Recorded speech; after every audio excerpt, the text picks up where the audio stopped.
gerente del hotel ha solicitado el placer de su compañía. Bienvenidos al Continental. The Continental begins with a 3-minute frenetic action scene, not about the start. Mm-hmm. Yeah. Yeah. You like it? Yeah. I mean, look, 3 nights, 3 crazy films, and we come out with a bang with the stairwell sequence. Getting you into the world. So yeah, I think they did a great job of setting everything up. The action in the John Wick movies is at a very high level. Were you afraid that the series might not live up to it? Oh, nah, no, here's why. Look, there's a great template that's been set. My job as an action director is to respect what's there, but to also make ours unique and creative and fresh, and try to make you feel like, okay, I recognize the Wickish feel to it, how it's filmed, how it's edited, but then we had to find our own flavor, so yeah, that was fun. Did you have some disagreements with the 2 directors of the series, with the action scenes, or no, not at all. We're on the same page? Yeah, Albert had such a great vision that he knew what he wanted, and then he gave us room to find a way to express ourselves with the action. It was just about filming style, how he likes the camera to move a certain way. He likes smooth movements, crisp and clean, as to where most of the time, a lot of filmmakers that don't know how to film action, they shake the camera because it hides bad technique, it hides lack of time for training an actor. So with us, we kept it crisp, clean, and clear so you could see everything that's happening. On movie or series shoots, there is always one actor who wants to do all his stunts. Mm-hmm. In the Continental, who was this actor? That was everybody. Yeah? Yeah, everybody. Well, here's why. Everybody attended a boot camp, for their characters. We developed their styles, how they move, what they do, came up with a game plan. So what we want to do is make sure that we trained them enough that they could do at least 90% of their action. And of course, the other 10% is like falls, being slammed or whatever. That's where you get your stunt doubles at, so you don't get your actors hurt. But I'm going to say everybody did roughly 90% or even 100%. Like the stairwell, that was all Ben. There was no stunt doubles. It was him. And we made sure the camera moved to show his face. And I think that's rewarding when you train that hard, that you get to do this entire sequence yourself. Is there a distinct fighting style for each character, as you told us? Yes. Look, I mean, Ben, who played Frankie, ex-soldier, so obviously he's familiar with guns, he's familiar with being tactical. Yin was a mystery. We didn't know what style she really was until she started fighting, but she has a Muay Thai background, and she also used to do cage fighting. Yeah, so Wow. she had that background as well, which helped out with all her fight sequences.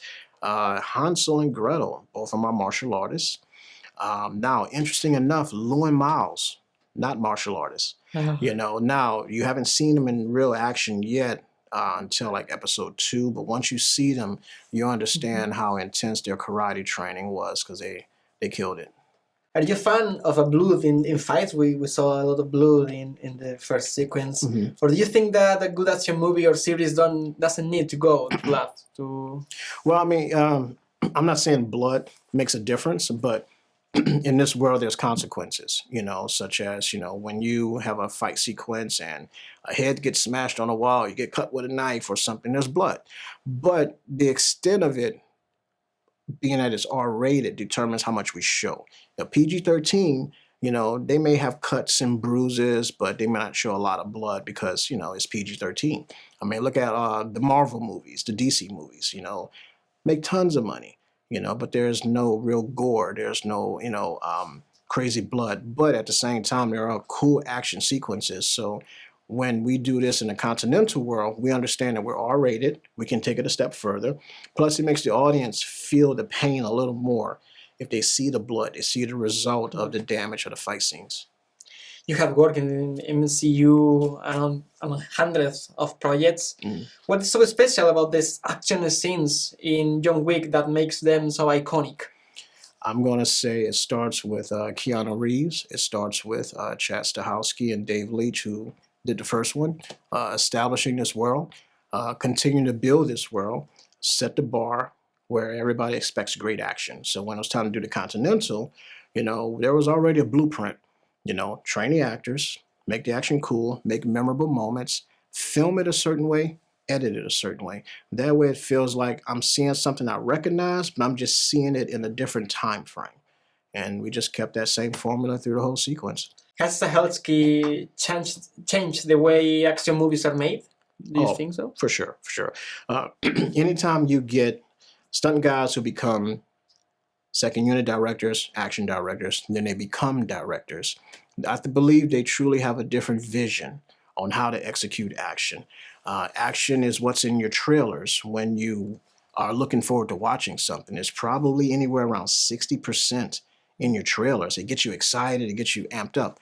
How it's filmed though, that's a big difference. And when you come from that background, I think it truly helps that experience, and it gives studios confidence in allowing other action directors to step in, because we tell stories. We're not just kicks and punches.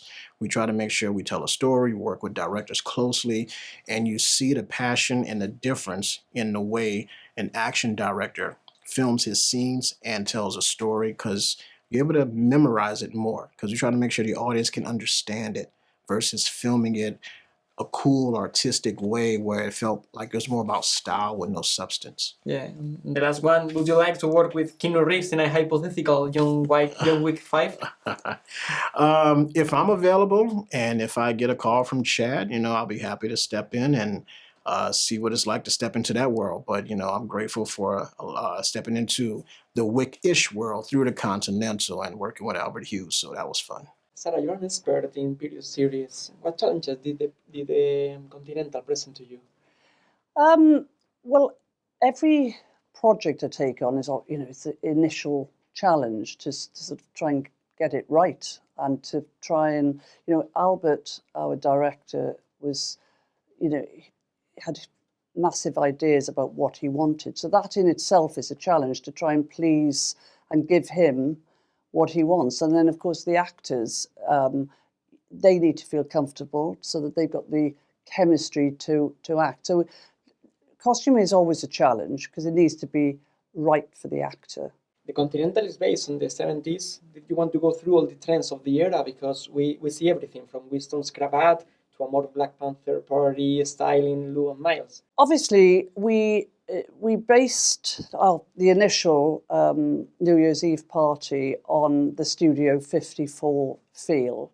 So, and then, I had fantastic photographic references. The Harlem was very colourful. So I just, there were so many different genres for New York at the time, Chinatown, Harlem, the Studio 54, there'd been a rubbish strike, sort of garbage strike for, so it was a lot, the homeless, it was quite vast actually what we did, but it was, we didn't go the whole of the 70s, we were sort of mid really, in fashion. Could you show us the costumes? Did you adapt the costumes to the character or to the actor who plays the character? So I got a lot of original costumes from the 70s, and so what we did, where we needed to have duplicates, we took patterns off original costumes. So that we did that with Winston. This, although we made this was from an existing 70s suit. The actors loved that, loved the fact that the fit is different in the 70s than it is now. And then we brought in the blue shirts of Winston in the Wick films, the trader boots that are worn in the Wick films. So we just little changes, but the costumes were based on the original styles. Did you ask Luca Mosca or Paco Delgado, costume designers of the John Wick's movies, for advice on how to dress Winston and Sharon? I didn't, no, because it's a totally different. I think they were shooting the Wick 4 at the time as well, but no, because this was 70s and that's modern.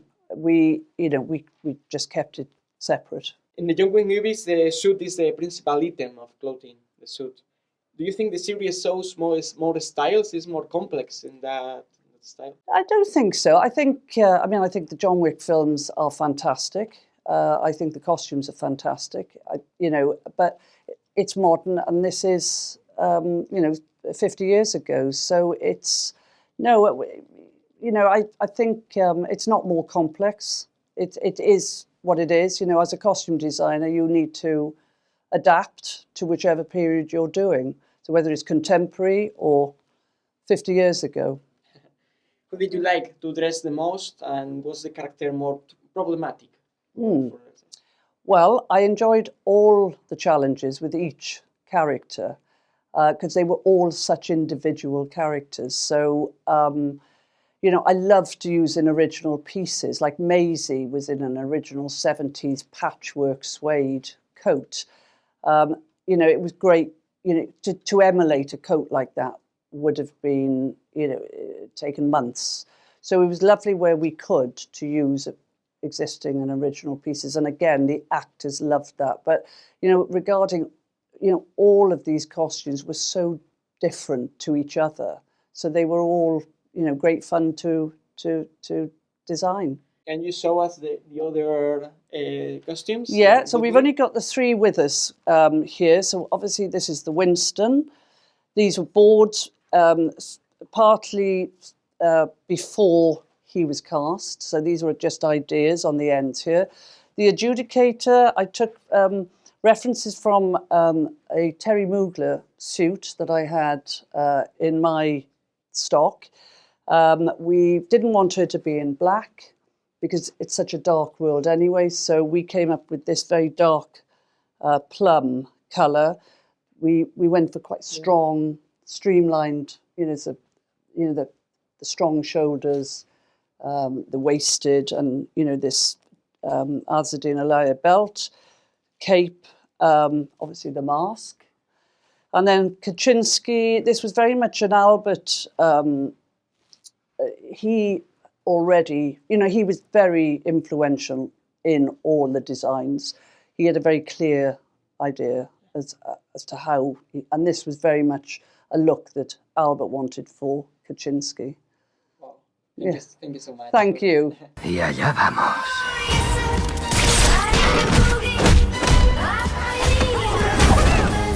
Creía que podría engañar a la alta mesa. ¡Qué insensato!